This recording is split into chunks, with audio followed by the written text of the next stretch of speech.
Minority Whip.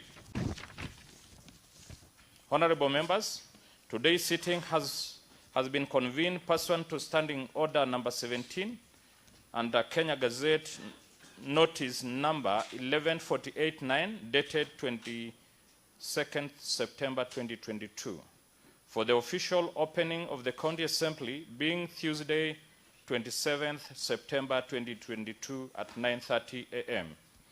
Arising from this, I invited His Excellency the Governor to come and address this assembly. I'm grateful that His Excellency the Governor has honored my invitation. I sincerely take this opportunity to thank him and for taking time to be with us today. Honorable members, I would like to bring to your attention the provision of the County Assembly Standing Order number 17 and number 20. Honorable members, Standing Order number 17, 1, 2, and 2 provide that Governor shall address the opening of each newly elected County Assembly. At the conclusion of the address by the Governor, the sitting shall be suspended or adjourned as the Speaker may direct until such a time or to such a day as may be specified by the Speaker. Standing Order number 22, whenever the Governor addresses County Assembly, the Speaker shall take the seat on the right of the Governor and the Senator of the county shall take the seat on the left of the Governor.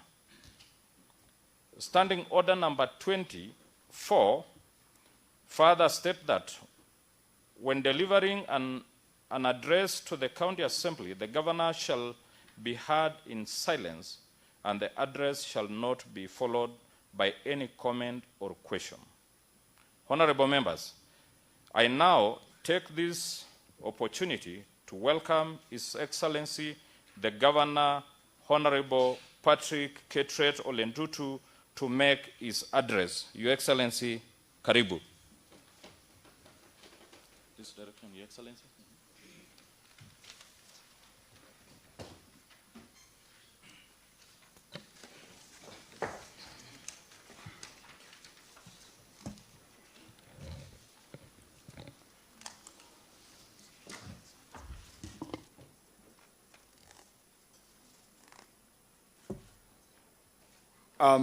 Our Deputy Governor, the Speaker of the County Assembly, Deputy Speaker of the County Assembly, Majority Leader, Honorable members of the County Assembly, leaders and members of the public in the plenary, I am deeply honored to make this maiden address to this third Assembly of Narok County. This address to this Honorable House is premised on the Gazette Notice number 11489, dated the 22nd September 2022, issued by the Honorable Speaker of the House, Davis Solian Oledikir, pursuant to Narok County Standing Orders number 17. Ladies and gentlemen, good morning. I will as well wish to take this opportunity to once again congratulate the Speaker and the Deputy Speaker for your election to lead the third Assembly of Narok. The smooth conduct of all members during the election of the Speaker is a testament to the tenets of democracy that will guide this House throughout its lifetime. Chapter 11 of the Kenyan Constitution has established a devolved government and therein clearly stipulate that county government shall be based on democratic principles and the separation of powers, alive to the fact that the executive and the county assembly are independent. To deliver on the mandate bestowed upon us. As this House commences its term, I commit to immediately release the development fund for the County Assembly to enable critical infrastructure improvement within the County Assembly premises. we must urgently commence the work of improving our premises to elevate the precincts to the required standard that befit our stature. National values and principles of governance include public participation as understood in the Article 10. The Constitution of Kenya 2010 provides that Parliament, be it national, shall not bar anyone from participating on any ground such as age, race, color, gender, or political affiliation. As such, public participation is one of the foundational principles of democracy. I beseech this assembly to impress this principle throughout this period we are in office. Ladies and gentlemen, as we endeavor to engage at all levels between the executive and the assembly, I take full recognizance of the established structure and tools of engagement within this assembly. I welcome the various establishment committee to offer direct oversight to respective departments of the executive. My county executive committee members will be under firm instruction to work closely with the various county assembly committees in furtherance of the robust oversight. To that end, I implore the House to remain firm in their role as an oversight body of this county. Honorable members, the County Government Act, Section 108, outlined the County Integrated Development Plan, CIDP. The same outlines the county development goals covering a period of 5 years. The County Integrated Development Plan is usually one of the first tasks of the newly elected government and arguably one of its most critical tasks. While running for office, I campaign on a 9-point agenda. We will soon, working with the Department of Finance and the County Assembly, integrate our manifesto into the CIDP for this period and further cause it into legislation to fit within the devolved function under the Constitution. While still on this matter of CIDP, we will cause to happen public participation forum across all the 30 wards led by the honorable members of this great house. In due course, we shall share a schedule of these meetings where members of the public will get an opportunity to participate and to give their views on the said development plan. I personally commit and assure you that my office, staff, and I will be in attendance. In line with this, I will soon present to you our annual development plan for discussion, consideration, and onward approval. As I affirm to you during our luncheon, to my promise, and resolve to commit 100 million Kenya shilling to each ward for development and bursaries. I propose to name the fund Narok County Integrated Development Fund. Mechanism for disbursement for the same shall be discussed here in a separate planning retreat that will be organized by the executive and the assembly. However, as a government that is committed to the principles of public participation, we shall endeavor to involve the public on this matter and collect their views during the public forum that shall be organized across the 30 wards in the county. I have as well taken note of the ongoing process of formation of county assembly committees, and as the executive, we are on hold, awaiting this process to conclude. And we shall, without further ado, present to you names of the CECs and CEOs for vetting and approval. It is in the best interest of our people that we expedite this process immediately. While my manifesto was broad with key 9 areas of concern that I commit to, I will immediately embark on serious work that directly underpin the economic well-being of our people in Narok. Honorable members, the milk industry in Narok is big But for years now, it has been neglected. We are one of the largest milk producing counties, but no milk processing factory to boast about. Instead of selling to outsiders like Brookside, New KCC, Bahati Dairies, Milele Dairies, Daima African Dairies, among others, I commit to ensure that in time we will have our own milk processing plant in Narok. This will enable us to improve on production, enhance value addition, and ultimately put money in the pockets of our farmers. This is in line with my manifesto and economic values of my party, UDA. Narok County is among big names in the potato farming sector. Areas like Melili, Olokruto, and the entire Upper Narok North are the biggest producers of potatoes. In line with my manifesto, I will immediately form a small task force within the Department of Agriculture and Livestock to undertake detailed assessment of the situation of potato farming and advance forward recommendation of how best we can improve the sector. Other counties like Nairobi, Kiambu, and Nyeri already have policies in place governing potato farming. As one of the largest producers, we must quickly protect and cushion our farmers and make this endeavor a profitable endeavor. Ladies and gentlemen, the reality of our livestock farming is sad. 60% of meat produced from Kenya Meat Commission, based in Athi River, Machakos County, is from livestock and animal exported from Narok County.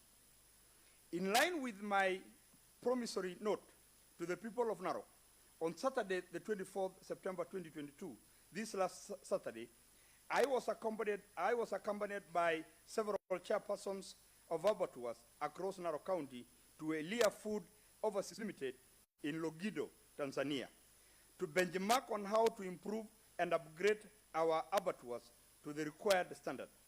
Leveraging on our huge supply of livestock, improving our abattoirs will immediately catapult our fortune, both for the county as well as farmers. A Western tannery and leather processing factory was constructed by the national government at a cost of about 1.4 billion. The project started in 2013 and expected to full completion year in 2022. The national government has done its part.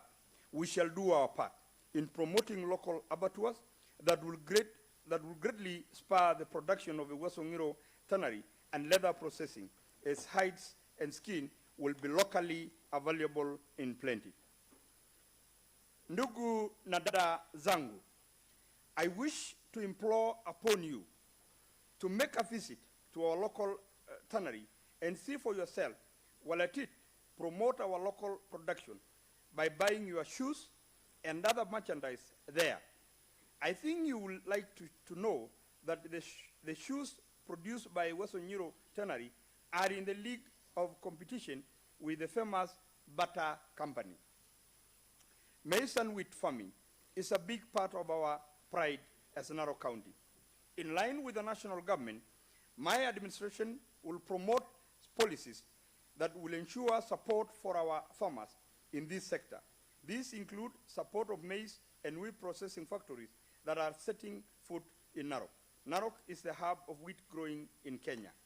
Last year, the media was awash with views that local farmers and investors were fleeing Narok and abandoning wheat farming due to high costs and infestation by pests and diseases. I will work closely with the national government to streamline our agriculture policies with those of national government, like the subsidized fertilizer, cost of input, pest control, and diseases, among others. Honorable members, may I reiterate that much of what we are planning may not take off without proper infrastructure support. Potato will rot in our chambers without good roads. Milk will not reach processing plants without proper roads. And even maize wouldn't be transported with poor road network. In lieu of the above, my government will upgrade and maintain the existing roads network and enhance connectivity by building and opening up new roads, links, and bridges. This work starts immediately. Tourism is our core revenue source in the county. Masai Mara National Reserve is our pride as the people of Narok County. I recently paid a visit to Mara Triangle and immediately instituted reform both at the revenue collection centers, ticketing, and at the departmental level. I take pride in informing you that during the recently concluded summit of Council of Governors in Mombasa, I was elected as the chairman, Wildlife and Tourism Committee. This gives me opportunity to work closely with the national government, Ministry of Tourism. I will use this opportunity to champion policies that will promote growth of this sector across the country, and most importantly, more revenue for our great county of Narok. Ladies and gentlemen, honorable members, the health sector is an integral part of my administration. I therefore wish to assure this House that I will commit to completing the remaining 10% of the new building of our level 5 hospital in the ongoing time. The first and second decks of this facility are complete and equipped. A major challenge for its operationalization is staffing, construction of pathways, and completion of the sewage system. My work is cut out, completing and operationalizing this facility. The current KMTC building is at about 80 to 90% completion. These two, I commit to ensure it is completion on time. The previous administration, before leaving office, had completed 3 level 4 hospitals in Lolgorian, Narayangare, and Dikir. I take note that the hospitals are yet to be equipped and staffed. This will be one of my first priorities in the health sector. To ensure we reduce traffic at our level 5 facility in Narok town, I endeavor to earmark other health centers across the county for upgrading to level 4. This will transfer some of the services patients seek in Narok level 5 to their areas of residence, hence reducing congestion at the Narok facility.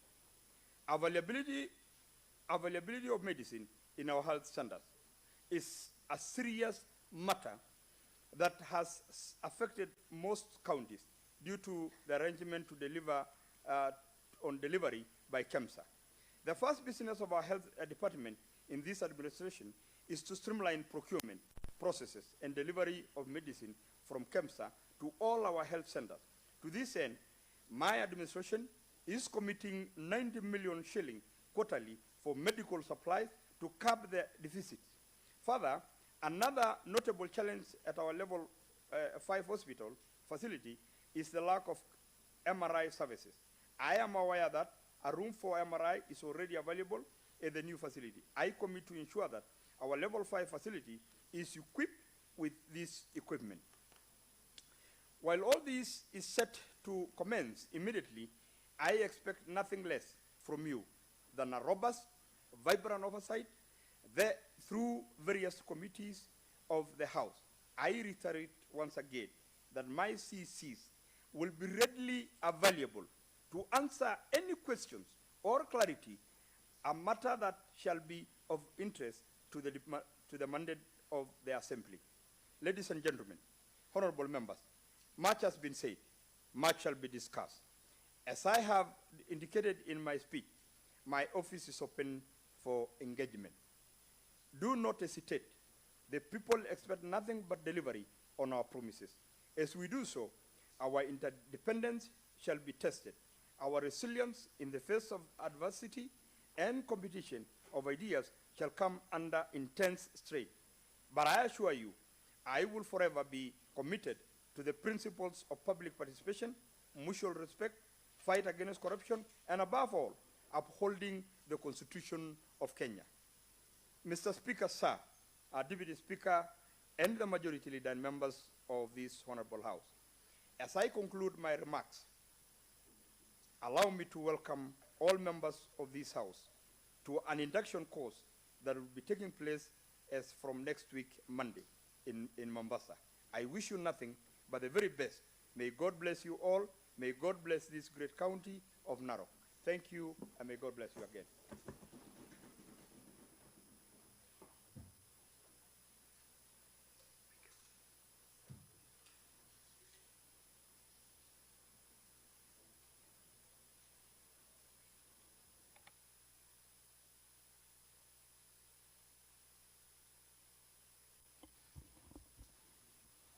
The House stands adjourned to today, 2:30 p.m. Thank you.